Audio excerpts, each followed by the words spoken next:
But enough about that, because we've got some comedy to attend to.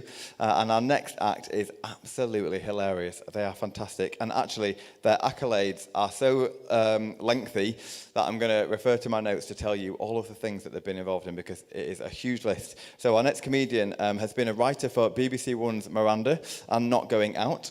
He's appeared at both London's Comedy Store and on Radio 2's Pause for Thought, and also at the Montreal Comedy Festival, and most recently has also been a writer for Top Gear. So we are in for an absolute treat. I am really excited. So why don't you put your hands together for Paul Carrera. Thank you very much. Thank you. Hello. Hello. Good evening, Cheltenham. Are we well? Hooray. Who wants to hear a joke?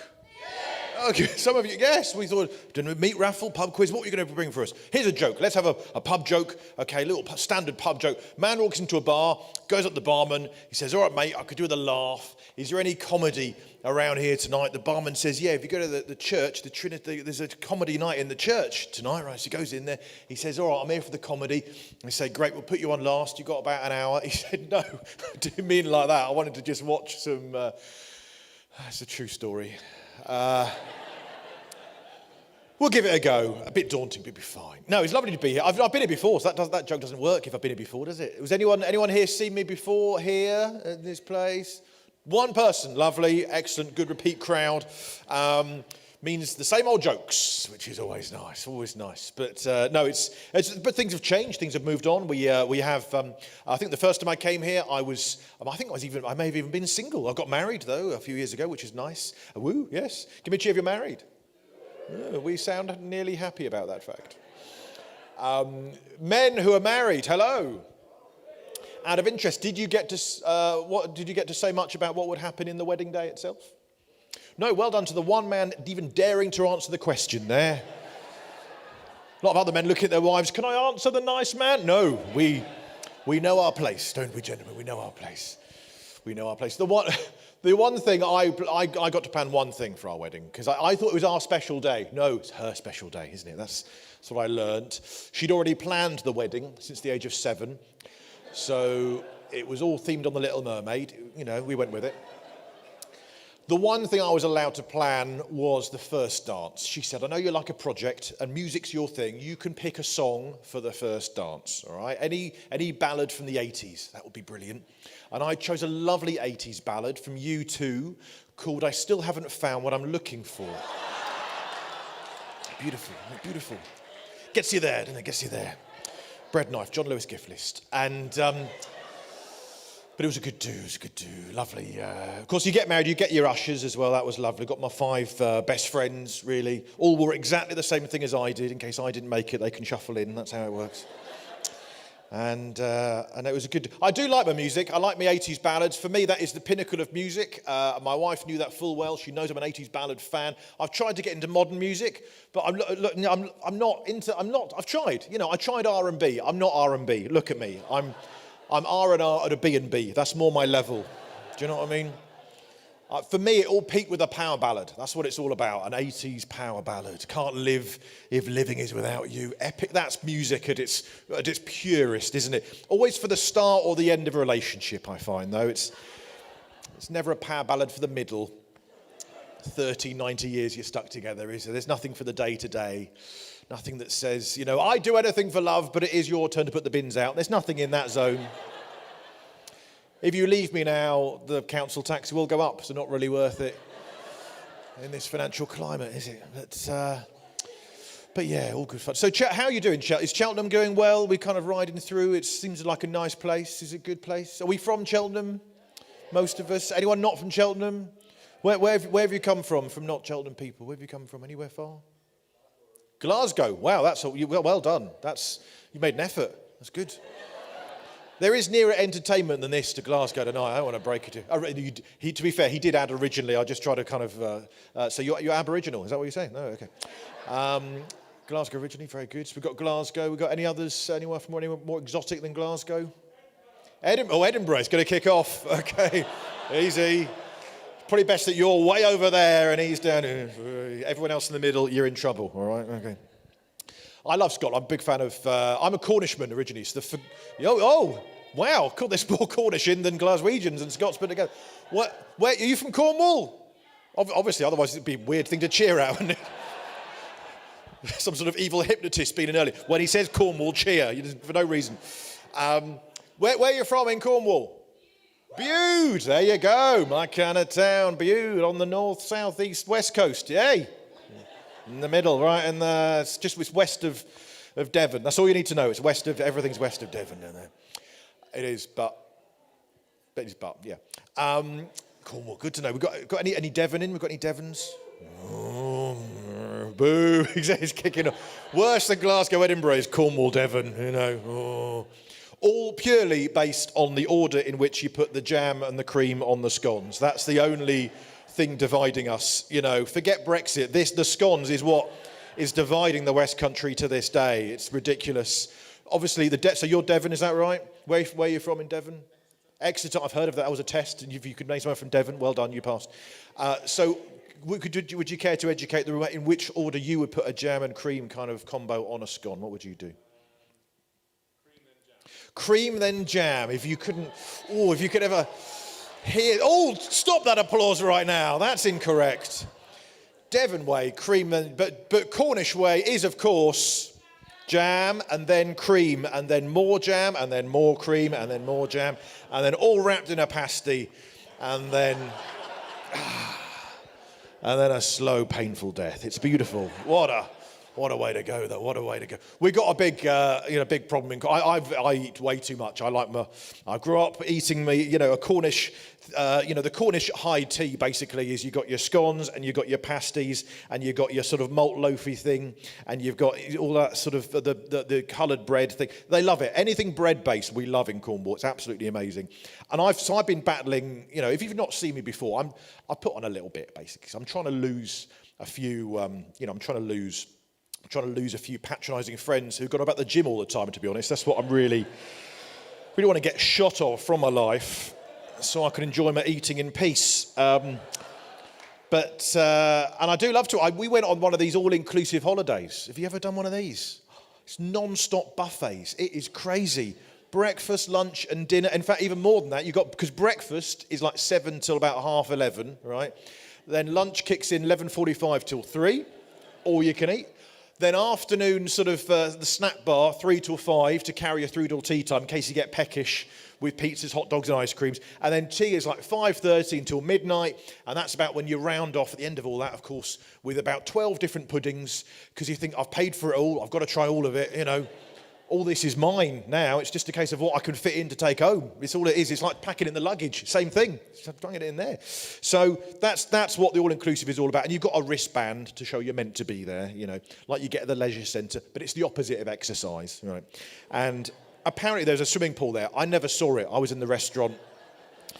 I just grabbed a chair, dragged it up to the buffet, sat there. I thought, I'm not going to go back. I'm not going to waste energy going back and forth to the table for this. Come on. And so breakfast became lunch, lunch became afternoon snack bar became dinner. And then it's a free bar until 3 o'clock in the morning. It's incredible. And that, of course, is when you buy all of the weird alcohol that you'd never try in a million years at home. But you think, I've paid for it. Now's the time for that creme de menthe and Tia Maria chaser. Come on. Let's give this a go. And if it results in a hangover, not a problem. The bacon rolls start from 7 a.m. tomorrow. Come on. It's not good. I would not recommend it at all. Next time you want to go on all-inclusive, take the money you would have spent, go to Tesco and buy everything, okay? Because it's the same effect. Of course, on holiday, you always have that moment on the last morning of the holiday when the waiting staff, they know it's our last morning because I'm having 2 breakfasts on the last morning. One on top of the table, like a normal person, and then one on the napkin on my lap, like a person who's got an EasyJet flight in about 3 hours, and I'm not spending $6.80 on a sandwich when right now all of this food is mine. This is for the plane, basically. So I'm there eating my breakfast on the table while secretly and nonchalantly sort of buttering that orange bread that I've got there and a bit of spiced ham and some weird cheese and deliberately wearing the shorts with 9 pockets so I can get a pan au chocolat down there. Little croissant in the side, Cocoa Pops in the knees, bit of porridge down the side. walk out like a cowboy, you know, grab an orange from the bar, bung that in as well, salute the maitre d', get packing and we're off. And then a couple of hours later, you sit down on the EasyJet flight, squash all that, think I'm not going to eat that rubbish, and go and buy a sandwich for £6.80 every single holiday. It's incredible. But the family holiday, it's not quite got the promise that it used to in about, you know, because the kids are there and it's chaos and all that sort of thing. But it's fine. It's lovely. They're lovely. They're good. They're good kids. You know, it's what we're doing. So I'm trying to lose a bit of the weight, for, you know, partly for them. But it's a difficult time as well. I'm getting tired. I'm getting old. I'm 40 next year. It's just the way it goes. It will catch up with you. And I've decided now's the time to do the running. Everyone's running nowadays everywhere, not just for buses, but for fun, apparently. Everywhere, it's running everywhere. It's crazy, and you get park runs on a Saturday. Is that right? On a thing, or a Sunday, or I know you can run in a park anytime. It's just people get together. It's like, and it's lovely. It's great.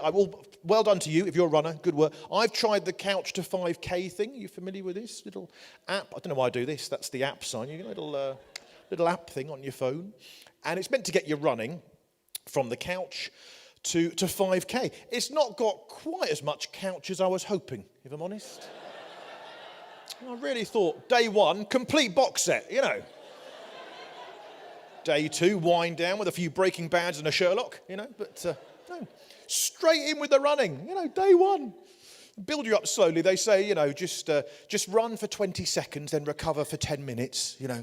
And you need it after that because you're out there with the real runners at that point. And they've got these patronising messages in your earphones from the celebrity trainer who's never run a mile in their lives, but you like the voice, you know. And they're always saying things like, you know, well done, you're doing really well, you're nearly halfway, one more shoe, you can get out the door. Stagger on out there, you know, and I've finished the course, done the full 10 weeks, and but they don't tell you what to do after the 10 weeks. They just say, well done, that was it. And I go, oh, great, brilliant. So I'm looking for a new app called 5K Back to Couch Again. That's what I really like, because that's more for me. I'm not very sporty. I'm not very, I don't know anything about football. I know nothing about football. All I know about football is what I learned from The Lion King, you know, that bit at the start that goes, Arsene Wenger is the manager of Arsenal. It's good to know. I don't know why they put it in at the start of The Lion King, but the other thing I know about football is if you go and see football, you have to wear the same kit as the team on the pitch. It's a very optimistic sport. It's the only sport really you go to thinking I could be called up at any time to help out. You never know, they might need me. Because you don't go and watch, you know, I don't know, you like snooker in a dicky bow, do you? You don't go and watch cricket in all the whites. You don't go and watch junior swimming with, it's just not appropriate. That's what I mean. It's not the football though. You go, yeah, I'm one of them. Yeah, they're one of me. Yeah, that's what it's all about.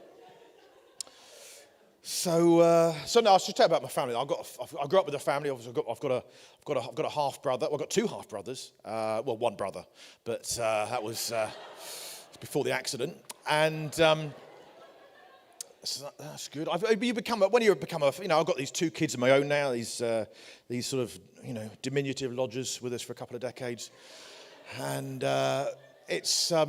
We've become that sort of family home now. You know, it's every weekend is IKEA, basically. IKEA manuals I find are very, very emotive, very emotional with an IKEA manual because, well, there are no words. Yeah. So no, but the kids are doing well. We've got a 5-year-old and a 7-year-old, and then we just decided this summer, we didn't go away this summer, we got a dog instead. We thought just when they were getting easier, let's add another mini child thing that has no hope of ever being potty trained. It's ridiculous. I had no idea how much dogs poo. I just had no idea. Because you only see it occasionally on the street, don't you? It's coming out all the time, every day even. You know, if it doesn't come out every day, you've got to worry, in fact. I don't want to sully this magnificent venue with talk of dog poo, but I will. And only because it's in my life so much in a minute. And my wife has got obsessed with questions. Every night there's questions. We're just going to bed. There's a question about how was the dog poo? Well, what do you want to know? She said, well, is it hard or soft? I don't know. Which do we want it to be? I don't know either. But, you know, it's like Brexit. We know that, you know, they might be hard or soft, but we don't know which is best for us. You know, it's probably either are probably better than no deal at all, which is not good. And, you know, either way, it's easier to come out than it is to go back in again. You don't need to know these things, but my point is Brexit's very confusing and so is dog poo. But and our house is also extra confused now because up until now we've got a son and we've got a daughter and we never need their names. I don't even know their names, and because we just refer it's her and him. You know, has she had a breakfast? Yeah. Has he done his shoelaces up? Yes, he has. I know who my wife is talking about, and she knows who I'm talking about. Now we've got the dog though. Suddenly we need a new pronoun. You know, because my wife will say, "Have you given her food?" And I go, "Do you mean the dog or the daughter? I don't know which one you mean," you know, and I was going, I get the wrong one. You know, have you wiped the bottom? Which one? Am I there with the dog on the toilet? I don't know. It's very confusing. So what we've agreed, and my wife was a bit against this, but introducing the it pronoun. You know, obviously you don't want to do that because you know you think, oh, the little people do. You know, so we've agreed, we compromised, and so the dog will remain a she. My daughter is now it. That's how it works. So everyone's happy, except my daughter, but it's fine. But then she's too young to be talking. She's 5, like I say, she's at school now. And already our children have reached that point. They've overtaken us, technologically speaking. My 5-year-old recently reprogrammed the parental lock on the TV so we can't watch what we want to watch. Shuts off at 7. It's non-stop CBeebies. It's it, you know. They've gone to bed. We're trying to work out the code. It's always 0, 0, 0, 0. There's a clue for you. And unfortunately, we started at 001. I had to go all the way around, but it took a while. My son, meanwhile, he's 7, like I said. They teach coding now at schools. They teach proper, actual hacking, basically. You know, you get good hackers. There's like hacktivists. Have you heard of hacktivists? They're like good hackers. There's a group called Anonymous. They do a lot of good hacking. You might have heard of Anonymous. They've written a lot of poetry over the years as well. And so, you know, they also do a bit of the hacking. And so my son, he loves IT. His favourite thing at school is IT. And he wanted a book for his birthday on IT. And we found a book called IT by a bloke called Stephen King. And he loves clowns as well and balloons. It's a cracking bedtime read. It really is recommended. So that's always nice. But no, I mean, already I feel left behind. I don't know about some people here. I'm seeing some people who look familiar. You know, we're baffled by technology. Technology moves on so fast nowadays, doesn't it? How can you have a multi-channel universe where you've got a channel 5 and a channel 4+1 that show different things? That makes no mathematical sense. 4+1 is 5, isn't it? I don't want to spell out all the jokes for you, but you know. And I'm well aware that's not spelling as well. I'm not stupid. It's tricky. Technology is baffling for me, really. I don't understand. And it doesn't even look like technology nowadays. It used to be in the old days, a computer was replaced by a newer, smaller, sleeker, funkier computer. Nowadays, I went to my local gents' toilet pub a couple of years ago now. I'm in the gents' toilet, and I saw one of those. They had those brand new Dyson urinals. Well,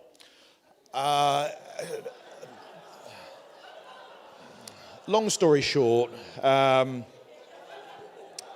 hand dryers. You live in that's a risky joke in a church. That's as low as we're going to go tonight, all right? As long as we're clear. Sometimes you've got to push at the boundary to see where the line is here. So at least we now know. That's all right then. It's nice. I do like gigs in churches. They're always lovely. And this is a very modern, very, very funky church, obviously. It's got a nice mix. You've got the old bits as well. You've got the beautiful, the plaques and the stone masonry all around. But it's also it's a tweeting church as well. Do you know it's a tweeting church? You know this? Yeah. If you don't know what a tweeting church is, this is a tweeting church, basically. That's a tweeting church. Tweet, tweet. It just looks like a bird. That's all the joke is. Now, I've got some visual icebreakers. I thought they're always quite nice. Is anyone here from Wales? We've got any Welsh? Yes, sir. Where are you from in Wales? Near Cardiff. That's close enough for my liking to be a genuine Welsh place. You might have heard on the news today, they were saying there's a guy who'd written to HSBC, the world's local bank, apparently, and he wrote in Welsh and he got a letter back from them saying, we can't understand your letter. It's in a foreign language. Please resubmit it in English. And obviously that's not gone down brilliantly for them. So about when the HSBC were the Midland Bank, it's so much easier. You just wrote in Brummie. Everyone was happy. But instead, Poor Welsh. So I'm with you, Welsh people, especially as a Cornishman, proud Cornish. We have our Cornish language. Only one bloke speaks it, and he's very lonely. But, we should all learn it. We could have a conversation with him. But so I'm not having a go at the Welsh. Wouldn't, especially in the light of today's breaking news, would not have a dream of having a go at the Welsh. That said, do you know that? So you know the law. Every sign in Wales is in English and in Welshish, right? This is a genuine sign from Cardiff. Genuine sign. You might have seen this one. It says Dyslexia Resource Centre, and then a random collection of we'll move on. It's too raw. It's too topically raw. This is okay. Essex. This next one's from Essex. All right. Essex, sign from Essex. Here we go. This is from Essex. Secret nuclear bunker. They'll never find it. Well, it could be anywhere. Highlight it in brown. Dead giveaway. That is dead giveaway. I love a brown sign. Don't you love a brown sign? Aren't they brilliant? Love a brown. What's your brown signs around here in Cheltenham? You got a good brown sign? Anyone know one? No? I imagine Cheltenham is one giant brown sign, pretty much, isn't it? You've got, is it Holst's birthplace? It's like next door, isn't it? I didn't even know Holst was born in England. Is that right? Is that right? He's from there. Sounds quite Germanic, doesn't it? Or am I wrong in that fact? Anyone know anything about, anyone ever heard of Holst? Anyone from Cheltenham? No? Holst, well, about that, there you go. And so he's born like next door, pretty much, which is very exciting. It wasn't a surprise birth as well. His parents did plan it, which was sweet. No, I mean that joke doesn't work anywhere else or here. No, the brown sign, love a brown sign, love a brown sign. Brown signs always say, like, fun happens here on a bank holiday if it's not raining. Brilliant. And it's great. When you got the kids, I found a newfound love of the brown sign. Because, like, we just, not too recently got through that oh-so-brief 7-week summer holiday. And we went to the zoo, for example. Took a day off, went to the zoo. And I can only generalise with the male gender. That's my perspective on the world. So apologies for that. But I saw a few guys not coping brilliantly with full-time childcare for 24 hours. Because I was in the gents' toilet. I've got a lot of stories about gents' toilets. I'm really sorry about that. I was in the gents' toilet for about 20 seconds before a mum walked into the gents, which is not allowed, right? She's doing the blinkers thing, like she's, not looking. And she starts going, "David, are you right in there?" And I thought I'd hear an 8-year-old going, "Yeah, I'll be out in a minute." No, I heard a 40-year-old going, "Yeah, you found me." And you look around and there's all the guys there. They're not using the loos. They're on there's good Wi-Fi here. Just, they're kind of, they're treating it like a common room. Just, it's easy, guys. Stay low profile, After 20 minutes, my wife came in as well. I had to leave. You can't stay forever, basically. I'm sure a good half of parenting is just learning some of the sort of the tips and tricks. We do the naughty step. Do you know the naughty step or the timeout step, whatever you want to call it nowadays? It's brilliant, but it's largely for the parents, I've now realised. Buys us a bit of time. We can't be the only ones who rush the kids out of the house when we're going somewhere. Come on, we're late kids, rushing out in the car. Quick, get in the car. Get your seatbelts on. There you go. Close the door. Child locks on. Back in. Have a cup of tea. That's what it's all about, isn't it? But the naughty step, I can tell you this, right? The timeout step, it's time relative, okay? So however old you are, you spend longer on there because you're meant to be on the naughty step for as many years as you are minutes alive. That's how it works. Or the other way round, whichever buys you longer, basically. 5-year-olds on for 5 minutes, 7-year-olds on for 7 minutes. I've started misbehaving, hoping to get a sit down for 39 minutes.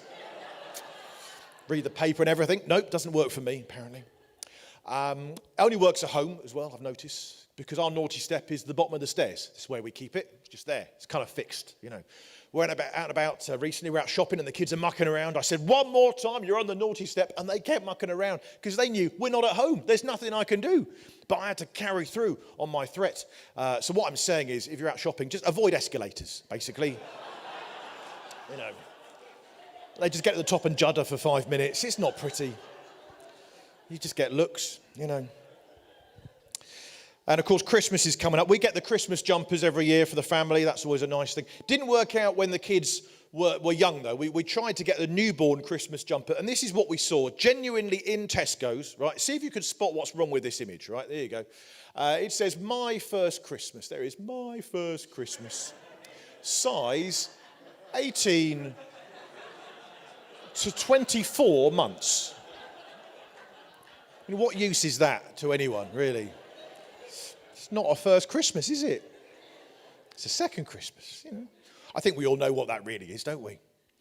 Big fat baby, that's what it is, isn't it? It's just a big fat baby. And there's nothing wrong with a big fat baby. It's nothing wrong with... Both of ours were big fat babies, which is fine. Some kids are born with their lunch boxes. They're kind of good to go, you know. It all balances out in the end, not a problem. In the end, we're all dust. Come on, let's make the best of it. But, you know, it's... Sorry, I don't want to bring it down. But you know, both our kids were over 10 pounds in weight when they were born. Ooh, love that. Good noise. Well done, Cheltenham. That was very good. It's mostly women, I notice, going, ooh, well done, ooh, well done. And a few men going, no idea, not got a clue. What's that in bowling ball weight? Are we talking pink or purple here? What is this? Because I got male friends of mine who were texting me going, what does she weigh? I'm going, why do you want to know? Are you going to post her? Don't post her, you know. Because we don't know as guys. I never knew the baby weight thing was a thing. I didn't know it was a big thing. And I think as a general rule in life, I've sort of lived by that sort of motto. Just generally never introduce anyone with the weight. It's just never good, is it? You know, babies, you can get away with it. You know, 9 pounds 7, that sort of thing, because they can't understand you. But girlfriends, this is Rachel, 28 stone 9, never good. Just leave that bit out, you know. No one ever wants that, do they? So look, I'll tell you a couple of little bits and pieces, right? But I never thought I'd have you know, wife and kids and that sort of thing, to be honest, because I was the geek at school. I was a proper geek, right? I was founding member of Lunchtime Maths Club. That's what I was all about. Love a bit of maths, yeah. Ain't no party like a maths club party. We were crazy. We had 100 members, but that's binary. It's 4. And it's not the same, is it? It's not the same. And always met in room 42 because according to Hitchhiker's Guide to the Galaxy, 42 is the answer to life, the universe and everything. And that's quite satisfying for me and my 11 friends. And yeah.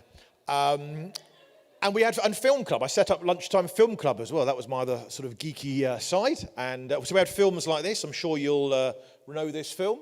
There you go. You know that film is of course, Jaws. You're quite right. Now, does anyone know what they call this film in French? Anyone know what the French call Jaws? Ah, well done. Say that again. Listen, even the perfect accent as well. Les dents de la mer. Well done. 10 points to you. The teeth of the sea. Les dents de la mer. There you go. Les dents de la mer. The teeth of the... Scarier film in French as well. Because in the English language version, it ends with the end. But in the French one, fin. Terrifying. It's the last thing you want to see poking out the water, isn't it? The end of that. And you're right, that was a pun that took 4 slides to explain. But, you know, sometimes you've got to do these things, haven't you? So, no, I was a proper geek, you know. That's when I got the glasses, you know. I was a bit of kind of that guy, the short-sighted guy with the maths and the films and all that sort of thing, and not very sporty, like I say, you know. And it all really stemmed from the fact that the truth of it is I was in hospital a lot as a kid. I was in and out of Great Ormond Street. I had, when I was born, I have no belly button. I haven't got a navel at all. I'm going to guess that most of you have probably got belly buttons. Is that fair to say? Because they're quite in or out, I suppose, whichever you want. I've got a smoothie, so that's quite nice. I'd normally demonstrate at this stage, but it's weirder at a church, isn't it? So let's take it as read. Just trust me, all right, on this one. It's just in case someone walks in late and go, oh, it's Adam. Be a bit weird, you know. So I have no navel, right? And very simple reason for this, and that is I'm Cornish. And that's not true, is it? You're not. You have a belly button, presumably, my Cornish friend, do you? Yeah. Well, you've moved. Hello. Yes, you're right. Yeah. It's good. I know I was born in Cornwall. The truth is I was born in Cornwall. And when I was born, I had some organs on the outside, which isn't ideal because they're called internal organs. And they look at you and they go, that's unusual. Even for around here, it's a bit unusual. And I'm sorry. But they go, better fix it. Let's fix it, right? Let's fix this. So what they do, they make a little incision at the nearest gap, the belly button. They put the organs back in. They zip it up. The belly button heals over. Everyone's a winner. The organs work. I don't know if that's what they're meant to do. It's what the Cornish doctors do, basically. They take one look at you and they go, oh, I don't know what we should do here. Organs on the outside. Well, we can make them like a pasty. Shove the meat in, knead it together. Bit of crimping on top. There you go. Bit of jam, bit of cream, you know. There's a doctor from Devon going, no cream and jam. But I'm fine now. So I've got basically a sort of semi-artificial bladder, basically, which is called a neobladder, they call it. But because it's a bladder that's not mine as such that I was born with, but it's mine now, I've sort of had it over life. So I call it my stepbladder. So that's quite nice. It's a bit of a groaner, I know that joke, but it's true, and no comedian can steal that joke without undergoing major surgery, so I'm having it. Sticking with that one, I think we'll stick with that one. But it means a lot of time in hospital, and that's all right. I don't mind that. Hospitals, good places. I was in last time for the election when the last election was on. I didn't get to vote in the election because I was stuck in hospital, and it's a weird place to be when there's an election on. Because this is true. Two nurses talking over me. One said to the other, "It's the general election today, isn't it?" And the other one said, "Well, no, it's the local elections where I am. Is that the same or is that different?" The other one said, "Oh, it's basically the same." And that worried me because I was about to get a general anaesthetic, or the local one. I haven't got a clue what the difference is. Terrifying. And I got the clicky thing. I had the anaesthetic, and you wake up and you're there in your hospital bed, and if you're lucky, they've given you a little clicky thing, right? And the clicky thing tops you up with the painkiller, with like morphine or whatever it might be, but they never tell you that's what it does, right? So you have to find out for yourself. For half a day, I honestly thought I was calling the nurse. I had no idea. Just thought they were ignoring me. Go, nurse, I'm in actual pain. Actually, it's not so bad suddenly. So, it's fine. Just a cup of tea when you're ready, if you would, for me and for my unicorn friend here. So start to see a few things. So I thought I was a weather presenter for quite some time, clicking away. Yeah. Bloke in the next bed, he had one as well, so we played Skeletrix for quite some time. Good times, good fun. Yeah, love a bit of that stuff. So I'm all right now. I'm fine getting through all that sort of those hospital bits and pieces, and you come through the other side. But growing up in out of hospital, it means that I feel like I've always sort of had a lot of sense of my own mortality. I've had 3 times on the operating table I was told it was sort of 50-50, so I'm playing those odds a bit.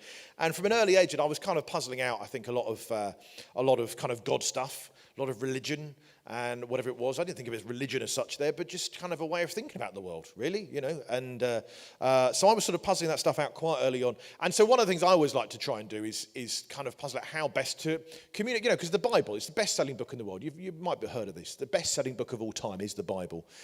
Also, the most shoplifted book in the world. Did you know that? It is the most stolen book ever. Even though early on it says, "Thou shalt not do that," basically. Some people think the Bible should be taken literally. Others think it should be literally taken. But that's fair enough, you know. And there's bits we're still puzzling out. I mean, I look at Noah's Ark and I wonder about the sharks. I wonder what that was all about. I wonder why. My theory is that the sharks were meant to be wiped out because they're evil. We've seen Jaws, Les Dents de la Mer. Yeah. Meant to be wiped out, but because it was a flood, they got away with it because they just swam alongside the old ark, you see, kept a low profile, you know, kept it down, and they go, "Look, there's Noah up there, just keep it down a bit," you know. And that's how they got their name, you know, Ark, you know.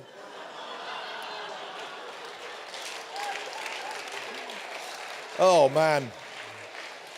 That's one of those that I like. I'm proud of it, but I'm really sorry at the same time. So, well done, everyone, for that one.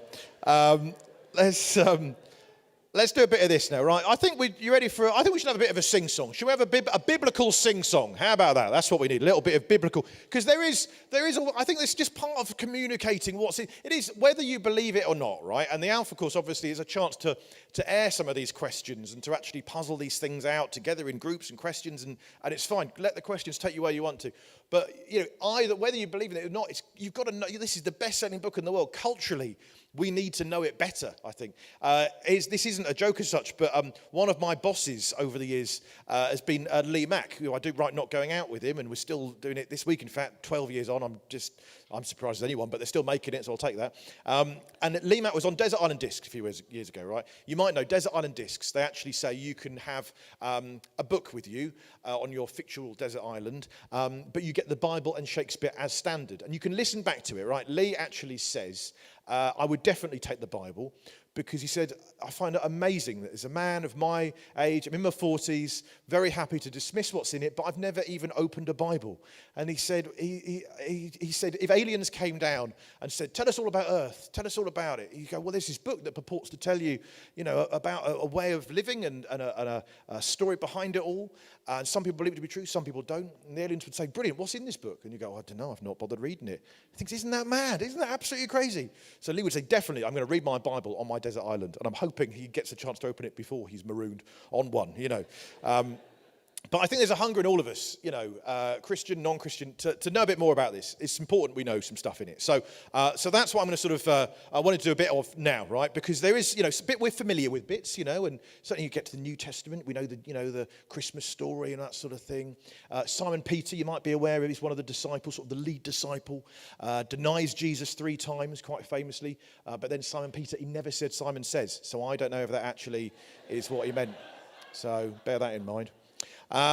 So, that being the case, let's have a little look at this. I reckon a bit of Adam and Eve. Let's go right back to Adam and Eve. Some, literal, allegorical, who knows? But Adam and Eve, I'm going to paraphrase here for time and comedic purposes.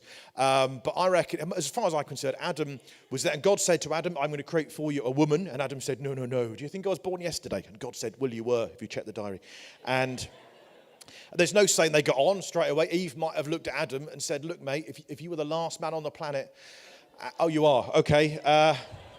Because obviously, she didn't know him from him. There's a nice tradition as well. I don't know if you've heard this tradition, right? I don't know if this is biblical as such, but it's a nice tradition that Adam got to name all of the animals in one day. And I love that. It's a lovely tradition because you look at the names in the animal kingdom, and I reckon early on in that day, duck-billed platypus, feather-tailed cockatoo, end of the day, gnat, bat, rat, cat, dog, hog, log. That's just a log, fair play, So, that being said, right, let's turn the music up. Here we go. Adam and Eve, and let's take it away. It goes a bit like this, right? Is Adam and indeed Eve, as interpreted by that great theologian, here we go, Gloria Gaynor, right? Let's have a bit of this. Here we go, right? Oh, hang on a second. We unplugged the thing earlier. We never plugged it in again, did we, right? Where does that go? Does that go in? And this is the bit that you don't show on live at the Apollo, I'm told. Never going to do it. So here we go. There we go. That sounds more like it. Here we go. Take it away, Gloria.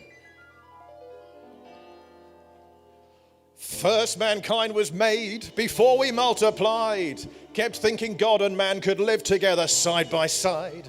Then we spent the first few days thinking how we could do wrong. The snake was long. And he said, you can grow up strong because now you're here in this garden chapel. But you hunger for some knowledge represented by this apple. There would be some kind of lock if God preferred it out of reach. And it's not too late for oranges or possibly a peach. So go on, bite. Just leave the core. Just turn it round now. Because you're a hungry omnivore. Or you could put it in the oven turned up high, make apple crumble. Or a delicious apple pie, so come on, try. You will survive, for he's only just created you, so he'll keep you alive. You've got all your life to live, and I'm sure he will forgive. You will survive. And so she tried. Yum, yum. This is the awkward middle eight.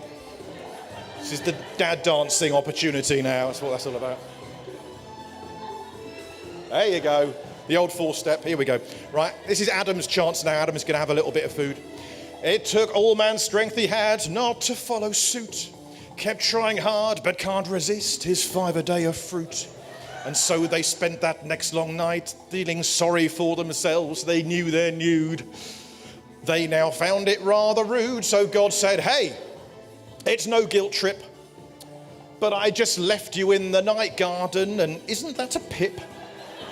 Weren't that the tree I tried to warn you not to touch? Do you think I mumbled? Do you think I didn't mean it much? So God said, go, walk out the garden. Just turn around now. This is the nearest you'll get to a pardon. Now, Adam, you will have to forage for your lunch, and Eve, just wait till a certain day each month. And now, you snake, I'm quite aggrieved. Oh, as long as you know how to speak, I know that you'll deceive. So I will take away your voice and legs. You do not have a choice. You will serve Eve. You will serve Eve. Oh, yeah, that is a lame end to that song, isn't it? Good. You can fade it down now. Fade it down. It's the long version, so that will keep on going for some time there. Good. Well done. Well done, everybody. How long have we got? Good, we've done Genesis. Have we got time for the other 65 books? I don't know if we have, really, have we? We haven't got time for all of them. We can't do all of them, you see. It's a lot to get through. But I'll tell you what we could do is, I think it's time we had a collective sing-song. That would be nice, wouldn't it? Let's have a bit. Have you got a karaoke night in Cheltenham? You have now. Okay, right, this is it. Let's have a bit of a general communal sing-song. Right, is that on the screen? Can you see the karaoke list? Here we go, right. It's a very limited choice, but this is genuinely interactive, right? So you yell out any of these, and we will collectively sing the lyrics that you pick, all right? So which would you like from the limited list? Which one? Oh, Little Town of Bethlehem. You're right, it's nearly Christmas. You're quite right. So we'll have the words of A Little Town of Bethlehem. And what tune would you like to sing it to? Now, I'm going to let you in on a little secret, right? Is that for some reason, before you yell anything out, we copied this for technical reasons. Basically, my son's not here, so we can't work it out technically. There's actually more than that, but it's not appeared on the computer. So here's your full list, right? And they're hidden on the screen, so I can click on the right. You've got House to the Rising Sun, that's there. Line 6 tonight. I'd like to teach the world to sing. La Cucaracha, Cry Me a River. You can also have Pop Goes the Weasel, the Benny Hill theme, Merry Christmas, everyone, and the others are up there. So what do you want? Genuine interactive, what do you want? The Benny Hill theme, right, Benny Hill theme. Now, from memory, that's at the bottom here. So hopefully, if I click this little space, here we go. Come on then. Oh, little town of Bethlehem, how still we see thee lie. Above thy deep and dreamless sleep, the silent stars go by. Yet in the dark street shineth the everlasting light. The hopes and fears of all the years are met in thee tonight. Oh, morning stars together proclaim the holy birth. And praises sing to God the King, and peace to men on earth. And in the dark streets shineth the everlasting light. The hopes and fears of all the years are met in thee tonight. Bum bum bum ba-da-da-da. Bethlehem, hooray! Well done, everybody. That nearly worked. I hope that when you all come back for the Christmas carol services, they sing that song, you have a little flashback to this moment. You'll start running in zigzags. That'd be quite nice. That's what we do. Should we do, we've got time, should we do one more? Now you know the rules of the game. So what words would you like, what lyrics would you like to try first of all? They should all interact. Which one do you want? Pop Goes the Weasel, we can do, is that on the list? Yes, it is, Pop Goes the Weasel, right. And what tune would you like? But bear in mind, you can have the others that are not listed. In fact, now they're listing different ones, aren't they? That's odd, isn't it? Line Sweeps Tonight, is that right? Okay, let's have the Line Sweeps Tonight. Right, you've got a note. This is your note, ready? Yes, you're leading, right?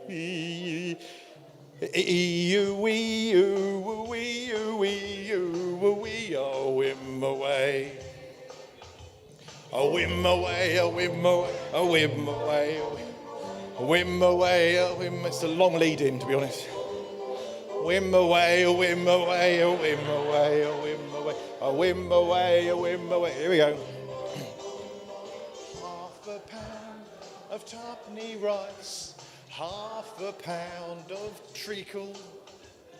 That's the way the money goes. Pop goes the weasel. You get the idea. It's quite a long song. Well done. Well, round of applause. Well done, everybody. Very good. Right, I think that's enough of that. I think you get the idea, don't you, with that one? Let's move on to something else. What else? What do you want to talk about? Anything else? Do you want to sort of... Oh, no, we've done that bit. Sure, I'll tell you what we'll have. How long we got? About 10 minutes? Is that about right? I don't know how to stay my welcome. You know, because, I mean, you've all got homes to go to, Glasgow, and, you know... I've got to go back to Guildford, and, you know, it's lovely, but it's far. It's not as far as France, so, you know. Let's have a bit of this. Bit of New Testament, right? bit of, this is, and you get your chance to, basically I'm just doing the setting up of when you come back to the Alpha course, you can ask the questions about the songs. I won't be here to answer them, so good luck to those people answering the questions that I'll be raising here. But Jesus called the disciples, right? In many ways, we're all disciples, but he firstly called those original 12. And you might be familiar roughly with what happened. There's a fishing boat, and there's a lake, and it sort of happened a bit like this. Right, here we go. Yeah, go.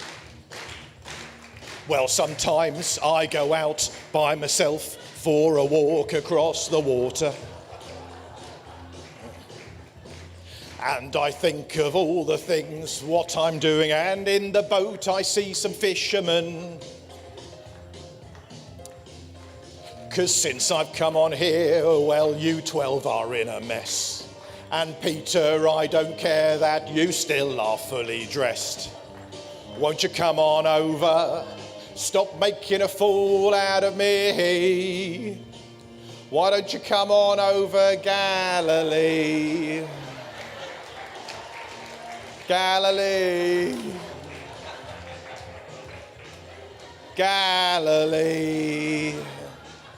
You get the idea. Sometimes you just bail early, don't you, from these ones? But good, right. We're getting there. We're getting there, aren't we? We're getting there. Well, that's all right. That was worth moving 20 slides for, wasn't it? Let's.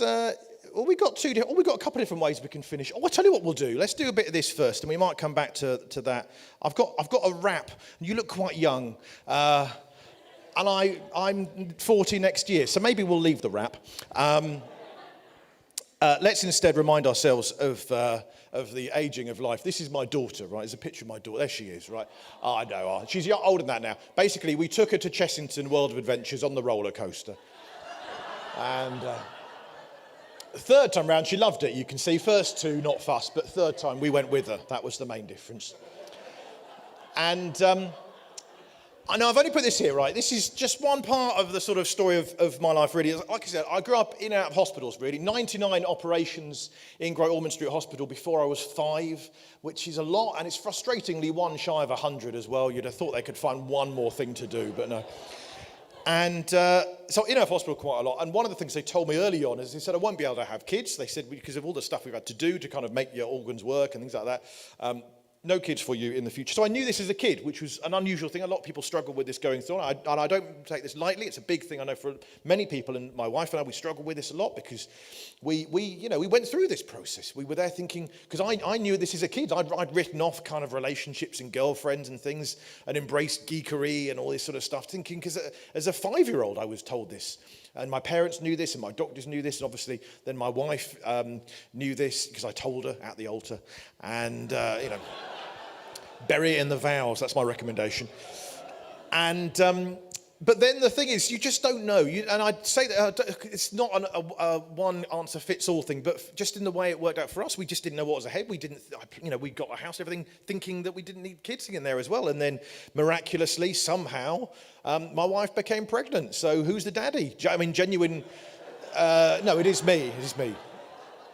It's because the 7-year-old, he looks a little bit like me now, just a little bit, So, I mean, he wears the same glasses. He doesn't need glasses. I'll just make him wear the glasses. But you never know, do you? You never know. And just as one little mini message to me, I like to think, is, and you can take different views of the world. I've got non-Christian friends who look at the situation and go, you know what, it's just nature's way, They had to rewrite a few textbooks, you baffled a few doctors, but that's all it is. My wife and I, of course, we see it in a God kind of perspective of the universe. You go, well, there's something behind all this, who's put all this in place. And maybe as a little message to me, right? Our 2 kids have got the geekiest birthdays possible, right? And one's got the maths geeky birthday, one's got the film geeky birthday. And just for maths club and a film club, it's quite satisfying, right? So our daughter, she has got the film geekiest birthday of the year, which is, of course, May the 4th, exactly. Star Wars Day. May the 4th be with you. That's why they called it Star Wars Day. On Star Wars Day, I got to say, I am your father. Great fun. And even the midwives got behind it. They said, you've got to name her something Star Wars-y, like Leia or Chewbacca. Or, but anyway, Jar Jar Binks is doing really well. And So her big brother is, he's got the maths kind of thing going on. And he's older than that now, like I said. But you get a due date, right, when you're expecting. They say roughly expect it around this date. And it's a very arbitrary thing. In fact, if you're in France, the due date is a week later. I don't know if you know that. It's a true thing. If you're in France, the way they calculate it, your due date is a week later. Because I think they allow for the strikes or something. I'm not entirely sure. I'm sorry, I've just remembered we may have a French person in. I apologise. Désolé, etc. Sorry, etc. Latin. But yeah, so we due date 1st of October 2010 for our son. 1-10-10-01-1010. Very exciting. Binary baby. Come on. All pregnancy long, I was like, come on, wife, we can do this. Come on. She's like, firstly, don't call me wife. All right, yeah. 1st of October, come on, we can do this, and it was coming and it was going, you know what I mean? If you're not sure how binary works, by the way, it's all zeros and ones, that's all you need to know. But quick crash course, right, here's the quick crash course. 0 is 0, 1 is 1, but 2 in decimal, we count in 10 fingers, 10 toes, is 10, because 10's the second number made up of ones and zeros, if that makes sense. So then 11 is 3, and then the fourth number made up of ones and zeros is 100. Does that make sense, vaguely? Good, next lesson, right, here we are. No, I've only put this here to explain. If you had a due date, 1st of October 2010, 1-10-10, 01-1010, that's 26 in decimal. That's what we were working towards for 9 months. And then, of course, he was late and it didn't happen, but it would have been a really good end to the show if it had. And no one was more disappointed than me. My wife was just like you, really, just going, what? Why have you brought a PowerPoint presentation to the delivery suite? Exactly. I was like, I don't know how long we're going to be, And he was over a week late. My wife was going, I'm not even in labour yet on the 1st. You've got to wait a while, 9 days late he was. Not born on the 1st, as I was really hoping, but actually born on the 10th. I never dreamt of the 10th, because look at that for a birthday. Well, that is a quality Maths Club birthday. It's binary, it's a pattern. It looks good, it sounds good, it feels good. It's the geekiest birthday of all time, as far as I'm concerned. That's better than 010101, because with this one, for me, there's that evidence of a divine coder behind all this. Because not only does it even look like coding, but if you translate it back into decimal, you actually get 42, which is the answer to life, the universe, and everything, according to Hitchhiker's Guide to the Galaxy. So, he's that, and she's that. So, if that's not the geekiest thing you've ever heard, I don't know what is. But there you go. And the next slide, you're quite right to vanish it from the screen, because it's just a plug for the books that are available afterwards if you're interested. I have available. Happy to sign a name of your choosing. So J.K. Rowling, I find ups the value of all of my books, so you're welcome to do that. But the main thing, though, I would say is have a look at the alpha stuff, because that is really, it is a cracking course, and it's just a chance to, if you've not done it, or if you've done it like, someone earlier said they've done it twice, brilliant, and actually just getting to grips with those things and chucking the questions out there, seeing what comes back at you. It's very exciting stuff, so do that. Now, I think we're about time to finish probably, but I think I've got another I'm in our mind doing this because I don't want to go over Bible heavy. Have we reached that point so far? I don't want to get saturation point with the scriptures, but at the same time, one of my passions is getting the book out there in different ways, right? And one of the things then put together was the whole Bible, because it is a daunting book. It's a big book, isn't it? Very big. So I thought, let's try and find a different way of telling the entire story. And once again, these questions can be picked up on in the next few weeks, I'm sure. But I think it's nice for all of us of all face levels, of sizes, backgrounds, to have a snapshot reminder of the whole thing. So I put this thing together. Do you know the song American Pie by Don McLean? Are we familiar with Bye Bye American Pie, that sort of thing? Well, this isn't that, okay? But have that in your mind for what is not comedy as such, but is an attempt at a spoken word poem thing, because it's just the song but with the music taken away. The entire Bible in about 4 minutes, and then we'll get off and pretend it never happened. Okay? Good. Right.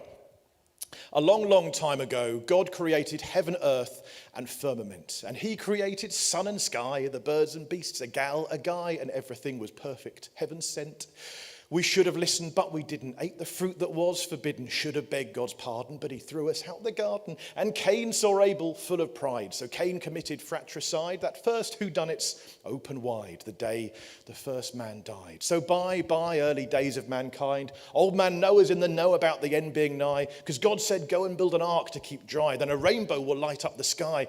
And that Tower in Babel's quite high. If you read the book of Genesis, Abe has faith in God, who then insists that it's circumcision time. And old Abe believes he'll have a son, even though his wife is 91. And Sodom and Gomorrah, they're no goes. Well, Isaac's born, God says, sacrifice. And Abe jumps to it in a thrice. An angel shouts, no, wait, you've proven you got faith. So Jacob has 12 sons, but dotes on dream boy Joseph, whom he gives a coat. And Joseph saves his brother's goat the day the crops all die. There were 12 tribes. Bye, Israelites are enslaved. Thrown young Moses in the Nile, but thankfully he was saved. The burning bush, and God sends Pharaoh 10 plagues. Let my people go from Egypt, says he. And that's when he parts the Red Sea. So for 40 years they wandered promising lands, and God gave Moses 10 commands. Joshua rose as Moses passed. Then at Jericho he needs someone to blab, so he tries to make them go to Rahab. And the walls fall as the trumpet blast. There are judges like Deborah, and Gideon fights pretty much on his own, all the Midianites. And Samson's met a beguiler, Delilah. So while Ruth's a daughter-in-law most loyal, the judges decline, the people won to royal. So Samuel anoints the first king Saul, who faces Philistines. But he forgot God, and my, that Goliath's a giant. That young shepherd known as David finds his slingshot reliant. David's king unites the country defiant. His son Solomon's a royal most wise, builds a temple, has 700 wives. I don't know. So, complicated now. Israel is frail, ruled by Jeroboam. Judah splits off, ruled by Rehoboam. Elijah tests Baal and rises up. A giant whale swallows up Jonah. The Jews are exiled down to Babylonia. Then there's Esther, and don't give up your day, Job.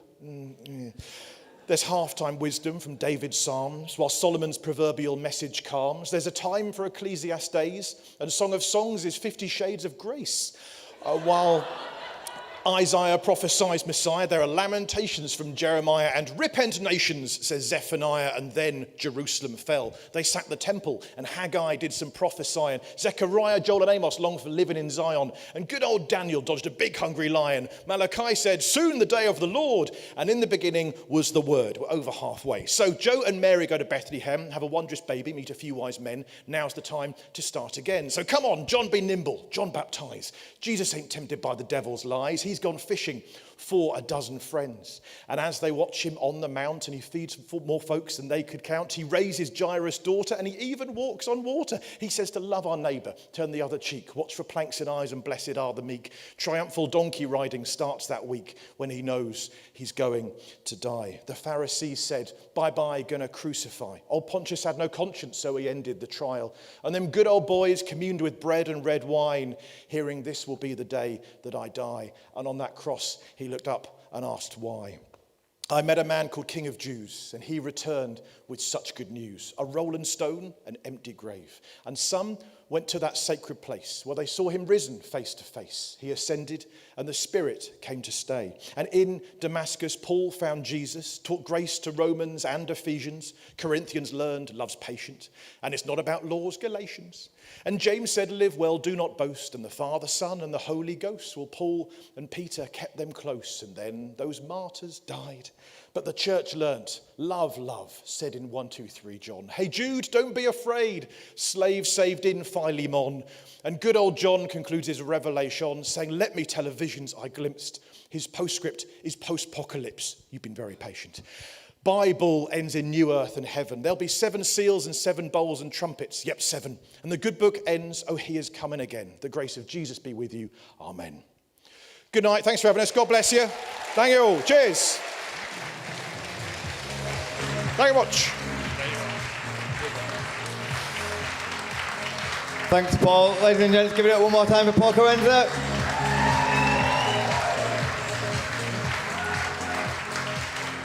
Awesome. Well, what a fun evening. Thank you so much for joining us. It has been a joy to have you with us.